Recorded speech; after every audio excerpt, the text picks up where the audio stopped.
Good morning, everybody. I express my thanks to Professor Amos Korchin and his organizing committee for inviting me to give this lecture on the future of Alzheimer drugs and why we must consider multi-target drugs. We know that the pathology of Alzheimer's is a complex involving a cascade of neurotoxic events, including the amyloid burden, tau pathway, possibly cholesterol,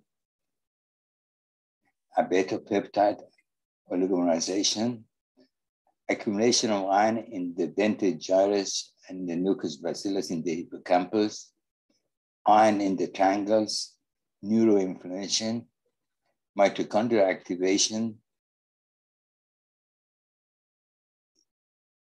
resulting in new inflammation, and the proliferation of microglia associated with the increase of ammonium oxidase activity B in Alzheimer's disease that produces hydrogen peroxide, which can interact with iron to form the Fenton reaction to give the hydroxyl radical, which is toxic, and this causes oxidative stress and excitotoxicity. We also know that Alzheimer's disease has homology with other neurodegenerative diseases, especially Parkinson's disease, that many of the neurotoxic cascades are almost identical with each other, leading to oxidative stress, DNA damage, and the demise of mitochondria. We know that the mitochondria is important for cell survival and cell death. Also, Alzheimer's disease is associated with predisposition to depression, where the serotonergic neuron in the raphe and noradrenergic neuron in the locus cerebral degenerate. We know that both neurotransmitters go down and they're involved in the pathophysiology of depression. There's also Lewy body disease, which is Parkinsonism plus dementia, Alzheimer type dementia, and of course, Alzheimer dementia itself, resulting from the hippocampus and possibly from cholinergic loss. We first made concept of multi-target in the year 2000, where we developed a drug from lasagilin and our anti-Parkinson drugs, where we put a carbamate cholinesterase moiety into it, and the drug became ladostigil. It went in phase 2. Unfortunately, it failed because the people who used the dosage was the wrong dosage, and we know many drugs fail at dosage level. When we went back to Blackboard to think of a new type of drug, multi-target drug, and we started with our iron chelators, we know that the iron accumulates at sites where neurons dies in every neurodegenerative disease that we examine. So we had developed a novel iron chelator hydroxyquinone type iron chelator called VK28, which showed that it can protect against in Parkinson's disease in 6-hydroxydopamine and the MPTP. We decided to take the propargyl moiety of rasagilin, which has the neuroprotective MAO inhibitor activity, and introduce it into VK28, and we made several compounds. First, we made the compound HLA20, where we put the propargyl into the piperazine moiety, and this HLA20 is purely iron chelator. It's not an MAO inhibitor, even when the propargyl is there. And we made another derivative of this M30, in which we put the propargyl in the end of the VK28, and we developed this iron chelator called M30, which is anti-Parkinson. It is a brain-selective MAOA or MAOB irreversible inhibitor with relatively low activity in the periphery. It's an antioxidant, it's also iron chelator, and it's brain permeable, unlike that of Desflor. We took this compound and we put a carbamate cholinesterase inhibitor moiety, and we developed this compound called M30P. Now, it is very interesting about the metabolism M30P. You know that M30 gives rise to M30P, which has the cholinesterase moiety. When we studied its metabolism action, we discovered that when M30P inhibits cholinesterase, the pseudo-carbamate moiety comes off, gives you M30. We have done a tremendous amount of work in M30. We know a lot about it. I'll describe some of its activity. It interacts with, being an MAO inhibitor, it interacts covalently with monoamine oxidase, inhibits monoamine oxidase, and then the flavin, the propargyl moiety, it gets attached covalently to the FAD of MAO and releases this metabolite, which is an ion chelator. This metabolite oxidizes to hydroxyquinoline acid, which is also ion chelator. So we have both the parent compound and the metabolite are ion chelators, which is good for us for the concept of ion chelation. We have studied M30. First, we know that it has a better profile than rivastigmine, which is R. It's much faster in inhibition of acetylcholine and much longer. We only went for 3 hours in inhibition. It's both acetylcholinesterase as well as butyrylcholine inhibitor, and we believe that inhibiting both is more pertinent for Alzheimer's disease, very similar to Parkinson's disease. We know that inhibiting MAO-A and MAO-B is much better than just inhibiting MAO-B. This was shown several times by us. So we have a drug here who's beginning to show that it's really a multifactorial drug. It's also, we discovered that it's an MAO-B as well as MAO-A inhibitor. We know that the MAO-B inhibition is important in Parkinson's because we discovered 2 drugs, selegiline and rasagiline Azilect, which are in the clinic. And it's an MAO-A inhibitor, so it has antidepressant effect because all drugs, MAO-A inhibitors are antidepressant, and we have shown that indeed M30 has antidepressant activity in the 4 swim tests, the behavioral model that's used to study antidepressant. So we believe that M30P will be certainly antidepressant because it gives rise to M30. It's an ion chelator, not specific, but selective for iron because also it chelates zinc as well as copper, and it's brain permeable. This is really crucial because Desferal, the ion chelator, the gold standard ion chelator, does not cross the blood barrier. You have to give a large doses in order to get it into the brain. So we are very excited that this drug gets across the brain, and we've done significant amount of work with it. We've used 3 models of Alzheimer's disease in brain and animal studies. First one was the APP-PSI double transgenic, and you can see that in the Morris waterways at 1 milligram and 5 milligram in the visible platform and invisible platform, the drug works exactly like the control animals. And also in maze learning, the same thing. It improves maze learning significantly as compared to the transgenic model. We have also used the Hebb William maze. We have used a number of different behavioral models, and in all models, the drug really works almost like the non-transgenic animal. It increases performance significantly at 1 milligram and 5 milligram. There's one other thing that we studied, nest behavior.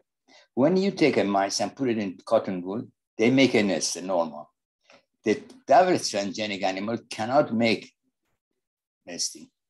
But when we give the drug at 1 milligram and 5 milligram, at 1 milligram, it begins to make nesting, and at 5 milligram, eventually makes nesting. So it seems that the drug really works to normalize basically the animal behavior. Also, being an ion chelator, we examine the removal of iron from the brain. We know that iron is deposited in various brain areas, specifically in the substantia nigra, in the dentate, in the nucleus bacillus, it accumulates in Alzheimer's disease. The iron is, we don't know how iron is stored. It's not a ferritin. I think it's a labile pool of iron. And we've shown that our ion chelator M30 removes the iron from the striatum, cortex, and hippocampus. We don't know how it's stored because you cannot remove iron from ferritin bound. 1 mole of ferritin accumulates 4,500 moles of iron, and it's tightly bound. So we believe that in Parkinson's disease, in Alzheimer's disease, where iron accumulates specific sites, it's in a labile pool of iron. So you can remove the iron At least the animal study shows this. And all the animal studies that we've looked at, when you lesion the neuron, iron accumulates. We don't know where the iron comes from, but it must have a special role. Of course, we looked at the APP burden in this case, and you can see it up to 5 milligrams after two months of treatment, almost all the APP disappears. And so the thiophyllin burden, again at 5 milligrams, it's almost disappearing in the frontal cortex, hippocampus, and parietal cortex. Actuation of beta amyloid is shown here again. We will see that beta is significantly decreased as compared to the transgenic, double transgenic mice. And beta 40 as well as beta 42 are also significantly decreased. I'll come back to this because we know that the amyloid precursor protein is an iron-regulated protein, and most people forget about this. And this is an important aspect for the disease, to consider iron chelation as a procedure to reduce the burden, amyloid burden. Again, we have looked at another protein called APP-CFT. It significantly reduced as compared in the transgenic mice. You can see here, both the CFT as well as hollow APP are significantly reduced at the 2 doses that we have examined. We don't know whether the CFT is an iron-regulated protein. We should be examining this more closely. We have also looked at the treatment on the phosphorylation APP, tau, which is beginning to play a central role in Alzheimer's disease, together with amyloid, of course, CDK5, GSK3 beta, and AKT. There has been a lot of report that inhibition of GSK3 beta could be an important approach for treating Alzheimer's disease, or activating the neuroprotective AKT as is here. CDK5 is important because we have already shown in our other previous studies that M30 reduces CDK5 significantly. And this is important because reducing the CDK5, the cell can code in cell differentiation. I'll come back to this because this is related to hypoxia-inducing factor. And of course, we see the phosphorylation of this protein was significantly affected, as shown in the quantitative analysis of phosphorylation of APP, tau, CDK5, GSK beta, and AKT by M30, the metabolite of M30P. Since we really don't have a proper model of Alzheimer's, we looked at to see what happens in the brain when we treat on the hippocampus on protein MAP2 when we treated animals with our M30. And it seemed that it significantly increases these protein. By the way, I'll come back to this because this is an important aspect of the drug. We think our drug has neurotrophic activity. And you can see the MD is significantly increased. This is an important issue. I'll come back later on. We have also collaborated with Claudio Coelho with his rat transgenic mice, and we get almost identical results.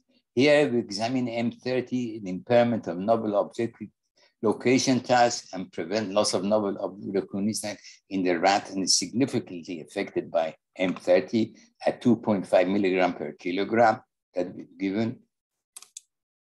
And it's anti-inflammatory. We had already shown that M30 is anti-inflammatory in the animal model of Parkinson's disease, and in the model of ALS that we have examined, it increases, it decreases TNF-alpha, IL-1, IL-6, and COX is significantly increased. And the microglia phenotype correlates negatively with the performance in both NOL and NOR, and it covers in transgenic rat by M30, as you can see this. Now, this is important because microglia proliferation is associated with increase in monoamine oxidase B activity. Fowler has shown that MAOB is increased in brains of Alzheimer's patients. And so the accumulation of iron together with the increase in monoamine oxidase, which produces hydrogen peroxide, can result in release of toxic hydroxy radical that can cause oxidative stress and damage the neurons. And the third model of Alzheimer's disease that we have used is the streptozin model of Hoya. We will be collaborate with our colleagues in Croatia, with Melita Snovic, and you can see in the drug given after HCZ, it normalizes the treatment cognitive deficit that is seen. It normalizes the cognitive deficit. We've done a significant amount of work. We've also looked at it in the Morris waterways with HCZ. Again, we see similar result with in the Morris waterways as we have seen with the double transgenic mice. And the effect of M30 on memory retention when HCZ in IVC, that significant retention stability is increased. The M30 cognitive performance as measured by post-shock treatment latency is also called a neurorescue because we are giving the drug after FTZ. This is really crucial that we are the drug is having some neurorescue activity that's suggesting that it may have we've shown that it has actually neurotrophic activity in models of Parkinson. But it's interesting, we did the same thing in our STZ model. And finally, the treatment with HLA-20. We think this is an important experiment because HLA-20 is neither a monoamine oxidase inhibitor or cholinesterase inhibitor. And yet it can prevent the cognitive deficit that is seen in STZ treatment, suggesting somehow iron can increase cognition without inhibiting cholinesterase or inhibiting monoamine oxidase. We have to find out exactly what this is due, and hopefully I can give you some data that it would explain this. We have also looked at the duration of neuroprotic effect of HLA-20 that lasts for more than 3 months actually.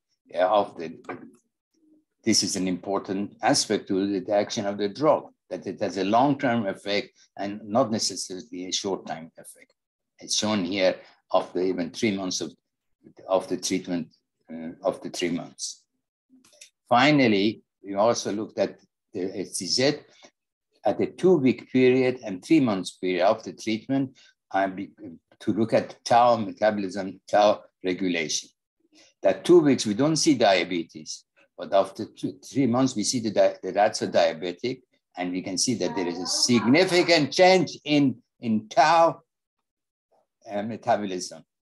And again, this is important, which is given after we give STZ. So it's a sort of a neurorescue again. How do we explain this data, this neurorescue data? When we were working on the model of Parkinson's disease and on cell culture, neuroblastoma cell, PC2F cell, and NC34 cell for ALS, we discovered that when we incubate our cells in absence of serum with iron chelators, it causes differentiation of the cells with neurites, and GAP43 increases significantly, suggesting that the drug has really neurotrophic-like activity. Other people have confirmed this because we have sent them our iron chelators. And so that it'll be interesting to hear Ashley Bush. He's working on iron chelator as well as tau. So we decided to go in vivo and look at the model of Parkinson's disease to see whether this drug has neurotrophic activity, neurorescue, neurorestoration. And we used 4 models of Parkinson's disease where we lesion the neurons with 6-hydroxydopamine, MPTP, lactocystin, or rotenone. These are models also known. And I'll show you one with lactocystin, which is ubiquitin inhibitor. We know ubiquitin plays an important role in both Alzheimer and Parkinson's disease. And this is immunohistochemistry of tyrosine hydroxylase in compactor in the mice, or these are dopamine neurons, TH activity. When we give the drug for 7 days or up to 24 days, we see up to 24, almost all the neurons in the compactor have degenerated. But when we treat the drug, the animals, with VK28 or M30, it protects against ICV lactose-cystic. This is neuroprotection. But more interesting are these results, where the drug is given after we have lesioned the neuron. I can see that both VK28 and M30 restores the neuron. This is neurorestoration. We've seen this in the model of cyclooxydopamine. We've seen it in the MPTP model, as well as in the rotenone model. So there is neurorestoration activity. What is this? We wanted to know what was the mechanism of this neurorestorative activity that may explain also the differentiation of neuroblastoma cells in cell culture. During our analysis of Parkinson's disease, gene analysis with Professor Gidon Rechavi, we saw a cascade of genes which are changed. We have now a biomarker for Parkinson's disease with these genes. There was one gene that excited us. We didn't know what it was. This is EGLNN. We discovered that this gene denotes proline 4-hydroxylase, which is an iron-dependent enzyme. Iron is its cofactor. We decided to look at this. We discovered that this enzyme is the oxygen iron sensor in the cell. And iron is its cofactor. It's iron and oxygen sensor within the cell. When the activity of EGN goes up, it causes degradation of hypoxia-inducing factor by ubiquitination. This has been confirmed by other people. And as a consequence, angiogenesis, cell proliferation, cell survival, glucose, iron metabolism, and the neurotrophic erythropoietin, VEGF, BDNF goes down. While we were doing this work, a paper appeared in JBC. If you had an inhibitor of EGNN, you could reverse this. That means it could be important for neurodegenerative diseases. So we had our iron chelators. We looked at iron chelators. Being iron dependent, iron chelators would inhibit them. We indeed showed that. And as a consequence, if you inhibit it, HIF will go up and you get reversal of all the neurotrophins. So we found that, yes, our iron chelated inhibit proline 4-hydroxylase, and I only can give a fraction of data. And you can see it's a good inhibitor. And we discovered that indeed our iron chelators, including HLA20 and M30MP, increase HIF in various brain areas, in the cortex, striatum, hippocampus, etc. And as a consequence, it increases BDNF, GDNF, VGHF, and ETON, which are not shown. I don't really have time to show you all this data. This is important because we have a drug which is brain permeable and causes endogenous increase of neurotrophin. Although attempts have been made to at least in Parkinson's disease, to give GDNF and BDNF intracerebrally to Parkinsonian patients, the trial has failed because these are big protein and do not cross the blood-brain barrier. But increasing the endogenous level is very important. And we also now know that hypoxia-inducing factor has a very important role in cell cycle. It causes the cell to go through G0, G1, which causes cell differentiation, and reduces G2, which is responsible for cell proliferation. If G2 goes up, like in cancer, you get cell proliferation. So we are very excited that our drug has this ability of actually acting on cell cycle. We published a paper on this already, and that's important. Finally, I would like to show you these results because the paper will come out in antioxidant. We have discovered that our drug HLA20 and M30 causes biogenesis of mitochondria.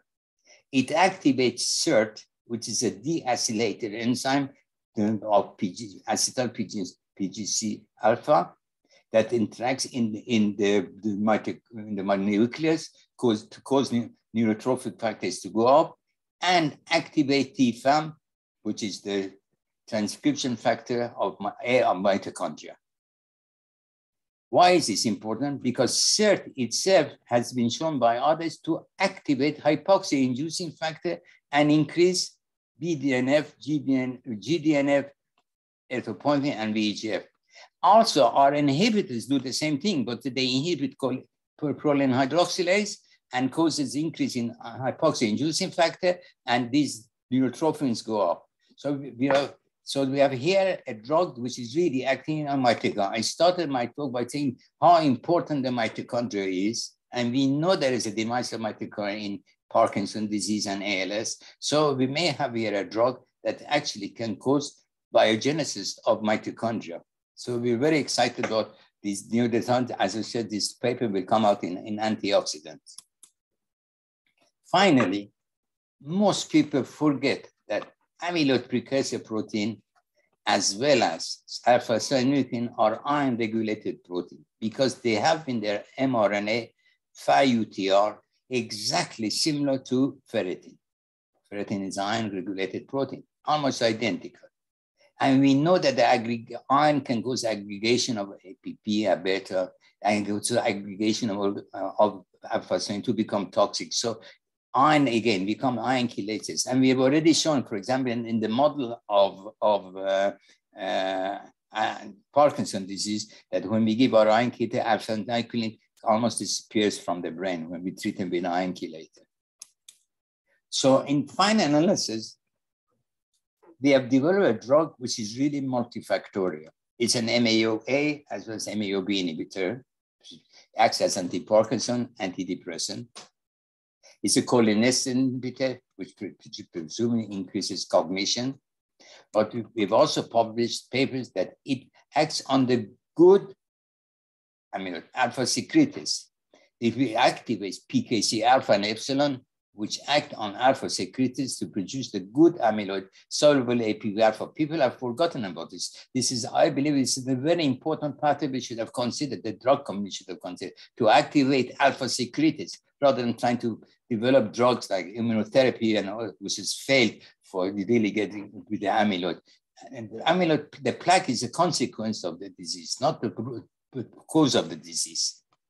And so, and the second thing is that M30 regulates APP because it's iron dependent, so its translation is inhibited.